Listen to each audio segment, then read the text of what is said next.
करके और जाने तक के बीच का सफर कैसे पूरा हो गया पता ही नहीं। आपसे सिर्फ इतनी ही बात कहना चाहूँगा कि विद्यार्थी का ध्येय पढ़ना और शिक्षक का ध्येय पढ़ाना होना चाहिए। और आप लोगों के लिए ढेर सारी सुभाषित और अमृत वचन असेंबली में हुए हैं। उनको अगर आप लोग जीवन का सूत्र मान करके काम करेंगे तो अपने जीवन में कभी परेशान नहीं होंगे। सारे रास्ते उन्हीं सूत्रों से होकर के चलते हैं, निकलते हैं।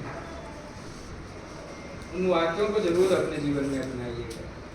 शिक्षक आप लोगों के लिए आपके दूसरे माता पिता जैसे, इनके ताप को अगर आप बर्दाश्त कर ले गए तो आपको जीवन में सफल होने से कोई रोक नहीं पाएगा। एक शिक्षक का अनुशासन आपको सदैव महान बनाएगा। शिक्षक आपके साथ कभी ऐसा व्यवहार नहीं करना चाहते जिससे आप दुखी हों। उनका उद्देश्य सिर्फ एक होता है कि कैसे आप सही हो जाए। आप उनकी बातों को उलाहना के रूप में और अपमानित होने के रूप में ना लें।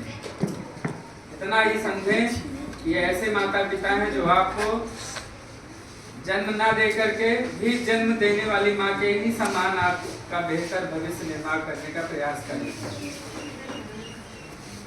कभी कभी होता है यहाँ पे रहे बच्चों को स्कूल में शिक्षकों से कुछ बातें बुरी लगती हैं।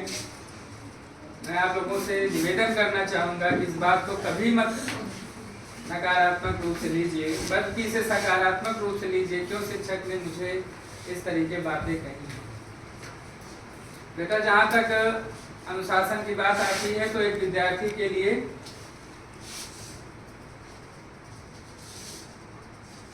एक सूक्ति है, कामम क्रोधम तथा लोभम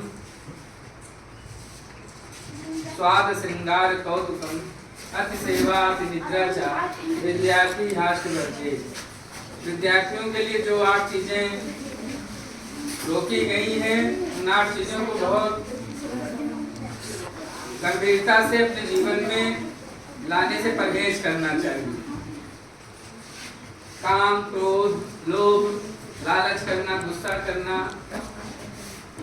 स्वाद, भोजन के स्वाद ढूंढना, श्रृंगार, खूब सजना संवरना, कौतुकम, खूब हंसी मजाक करना, और अत्यधिक सेवा करना या अत्यधिक सेवा करवाना, और ढेर सारा सोना।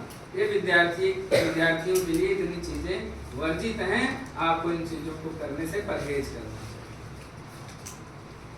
अनुशासन शुरुआत में कठिन जरूर लगता है, लेकिन समय बढ़ते बढ़ते यही अनुशासन हमारे लिए जीवन जीने के लिए पावर बूस्टर का काम करने लगती है। बहुत आसान हो जाता है। अगर हमने अच्छी शिक्षा ली है तो हम अच्छी शिक्षा आगे बढ़ा पाएंगे। हमने अगर परिश्रम किया हुआ है तो हम आगे परिश्रम कर पाएंगे। हम अगर गंभीर होकर के कार्यों में रुचि रखे हुए हैं तो गंभीरता से आगे चल के उन कार्यों के अच्छे परिणाम निकाल पाएंगे। बहुत सारा प्यार आप लोगों से मिला। पिछले 7-8 सालों में लगभग हम लोगों ने ढेर सारे अभियान चलाए, ढेर सारी योजनाएं हमने बनाई और उन योजनाओं को हमने जमीन पर उतारा भी। उन योजनाओं में हमने छोटे छोटे कार्यक्रम विद्यालय स्तर पर करे, चाहे वो खेलने का हो, चाहे सांस्कृतिक कार्यक्रमों का हो, चाहे पढ़ने लिखने के लिए टेस्ट का हो।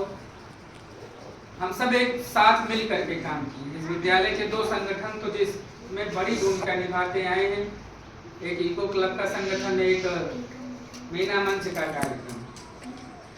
ये बहुत ही गंभीर रूप से विद्यालय में हमेशा मनाया जाता रहा है और जिसका परिणाम रहा है कि हम लोगों ने बेहतर प्रदर्शन किया हुआ है। एक दिन के परिश्रम से ये सब योजनाएं सफल नहीं हो जाती हैं। वर्ष पर्यंत कई वर्षों तक हमने मेहनत किया है, तब जाके ऐसे शिक्षक और शिक्षार्थियों के बीच में संबंध स्थापित होता है। मुझे गए हुए यहाँ से 21 दिन हुए